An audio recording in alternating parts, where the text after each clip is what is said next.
kailangan ako maasahan pag alis.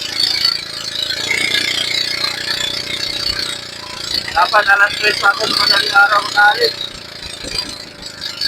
Alas 4:30 ako nag-king. Ayaw, maliwanag na tuloy. Malayo pa yung punta ko. Ano yan? Hindi man ako nag-gising ng maaga. Napasarap ang tulog ko. Ano kasi, 6 na ng gabi, masusunod ako walang tulog. Tapos masaraw, hindi ako makatulog ayos. Hindi mainit. Maraming ingay, mga mataan. Kaya hindi tuloy ako nag-gising kanina alas 3. Hindi na ako nakapaskape, umalis na lang ako. Kasi alas 4:30, pag-gising ka lang, alas 4:30. Kaya naghapos ako ng mga gamit ko. Nakaalis ako, mga 10 minutes to 5.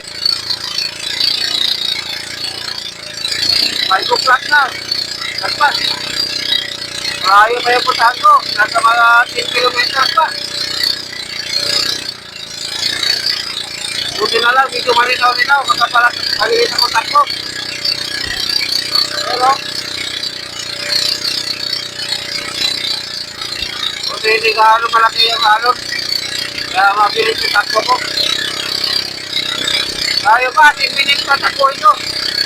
10 kilometer. Nandito pa ako banda sa malinaw.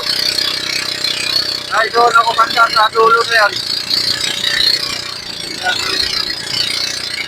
Dulo na yan. Saan ako banda?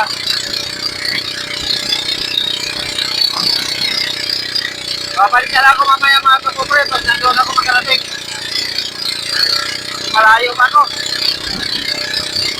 Mabilis na ito takbo ko. Halos ubos na yung power ng makina ko. Papalag ako sa niya kung talagang malaki bukol ng alon. Kasi lumilipat din yung pagka yung mabantayan yung malalaking alon. Minsan lang yung may malaki. Kaya kailangan mabantayan mo yung pinakamalaki para hindi tumalog yung pagka. Malalikan na lang muna mga kapupre. Thank you for watching.